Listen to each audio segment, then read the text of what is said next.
등이나 가슴에 여드름, 트러블로 피부과에 돈을 많이 쓰신 분들은 이 영상을 꼭 시청해주세요. 몸은 얼굴보다 범위가 넓어서 치료도 오래 걸리고 비용도 많이 드는 편입니다. 그런데 집에서 습관만 잘 들이셔도 굳이 치료를 받지 않아도 된다는 사실 알고 계신가요?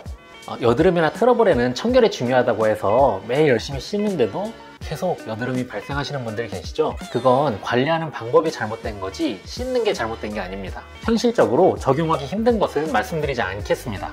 피부 트러블은 피부과를 다니는 것보다 홈케어를 잘하는 것이 훨씬 더 중요합니다. 본질적인 것이 해결이 안 되면 피부과 치료도 의미가 없다는 것입니다. 오늘 영상을 보시고 나서는 피부과 시술 비용이 아닌 부지런함만 챙겨주시면 됩니다.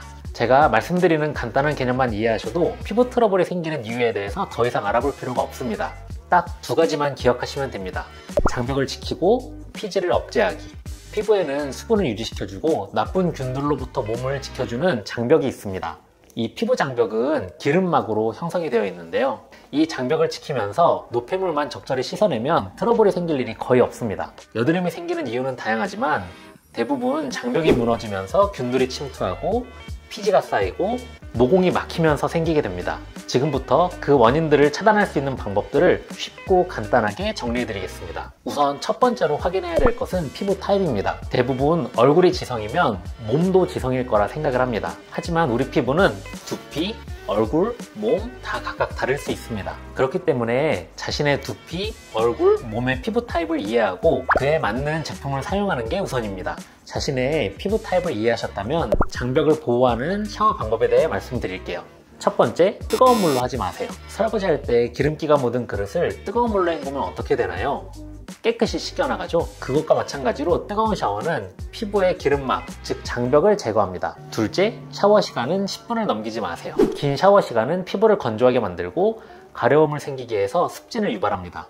간혹 샤워를 손이 부를 때까지 하시는 분들이 계신데 절대 그러시면 안 돼요. 셋째, 세정력이 너무 강한 세정제는 사용하지 마세요. 거품이 많이 나오는 세정제는 기름막을 제거하여 건조함을 증가시키고 트러블을 유발합니다. 덜 식힌 듯한 약간은 미끌거리게 보습이 되는 pH 4.5에서 5.5의 약산성의 클렌저를 사용하시는 것이 좋습니다. 넷째, 샤워 타월보다는 손으로 샤워해주세요. 타월은 장벽을 인위적으로 없애는 방법입니다. 각질은 나쁜 게 아니라 장벽의 최전선에서 피부를 보호해주는 가장 중요한 보호막입니다. 그러니 박박 밀지 마시고 자연스럽게 탈락되는 것만 씻어내는 게 좋습니다. 다섯째, 샤워 순서는 머리에서 몸, 그 다음에 얼굴입니다. 샴푸에는 화학 성분이 많아서 몸에 닿게 되면 모공을 막고 트러블을 유발합니다. 샤워를 할 때는 샴푸가 몸에 닿지 않도록 앞으로 숙여서 헹구는 것이 좋습니다. 여섯째, 샤워 후 1분 안에 보습을 해주세요. 이건 정말 꿀팁인데요.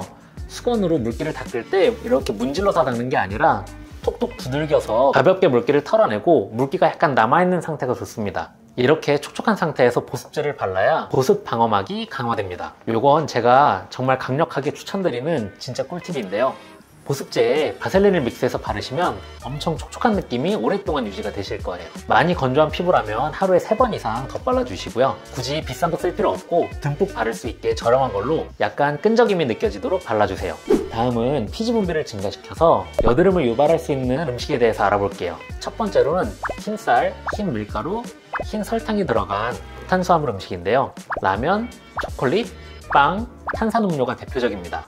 두 번째로는 기름기가 많은 음식입니다. 치킨, 피자, 감자튀김이 있고요. 세 번째로는 유제품, 우유, 치즈, 단백질 쉐이크가 있는데요. 우유는 저지방이나 무지방 우유가 일반 우유보다 여드름에 더 나쁘다고 하니 참고해주세요. 다음은 여드름을 줄이는 데 도움이 되는 음식들입니다. 첫 번째는 오메가3 지방산인데요. 오메가3의 대표적인 음식인 등푸른 생선, 연어, 호두는 피지 분비를 줄이고 염증 수치를 떨어뜨려 여드름을 완화시켜줍니다. 두 번째는 비타민C 3000mg입니다. 비타민을 고용량으로 섭취하게 되면 여드름으로 인한 색소 침착, 붉은 자국을 완화시키고 문제가 덜 생기게 해줍니다. 세 번째는 프로바이오틱스입니다. 실제로 유산균, 유효균주를 12주 이상 복용했을 때 여드름이 호전된 보고가 많습니다. 몸에 갑자기 여드름이 많이 나시는 분들은 유산균을 꾸준히 드셔보세요. 마지막 네 번째입니다. 과일, 채소류는 주 3회 이상 꾸준히 섭취하면 항염 효과와 항산화 효과가 있어 여드름으로부터 보호해주는 효과가 있습니다. 이때 포도나 수박 같은 단 과일보다는 블루베리 등 달지 않은 과일을 선택하시는 것이 좋습니다. 하지만 제가 말씀드린 것만 먹고 살 수 있을까요? 현실적으로 어렵다는 것을 저도 잘 알고 있습니다. 그래서 무조건 먹지 말라고 말씀드리는 것이 아니라 여드름이 오래 지속되거나 심해지는 경우 안 좋은 음식의 횟수를 줄이고 좋은 음식의 비중을 늘려나가는 방식으로 실행하는 것이 좋습니다. 이렇게까지 습관을 바꿨는데도 해결이 안 되신다면 그때 피부과에 가셔서 먹는 약이나 바르는 약을 처방받거나 스케일링이나 PDT 치료를 받는 것을 권장드립니다. 하지만 좋은 치료라고 해도 너무 자주 하면 오히려 악영향이 생길 수 있습니다. 무조건 스케일링이나 필링을 권유하는 곳이 아니라 피부 상태에 맞춰서 적절한 시술이나 간격을 디테일하게 조절해 줄 수 있는 곳에서 치료받으시길 권해드립니다. 만약 빠른 시간 안에 여드름 치료를 원하시는 분들은 바늘 고주파라는 치료가 도움이 되실 수도 있습니다. 얇은 바늘을 피부에 침투해 고주파 전류를 이용해서 피지샘을 파괴시키는 치료입니다. 근본적인 원인을 단시간에 해결할 수 있어 여드름 치료에도 많이 사용하고 있습니다. 만약 홈케어와 시술까지 병행한다면 더 빠른 시간 내에 해결될 수 있을 거라 생각합니다. 제가 오늘 말씀드린 작은 습관들을 하나씩 실천하다 보면 건강하고 매끈한 피부를 만들 수 있을 것입니다. 그 외에 궁금하신 점을 댓글에 남겨주시면 피드백 드리겠습니다. 오늘 영상이 도움이 되셨다면 좋아요와 구독 부탁드립니다. 그럼 오늘도 시청해주셔서 감사합니다.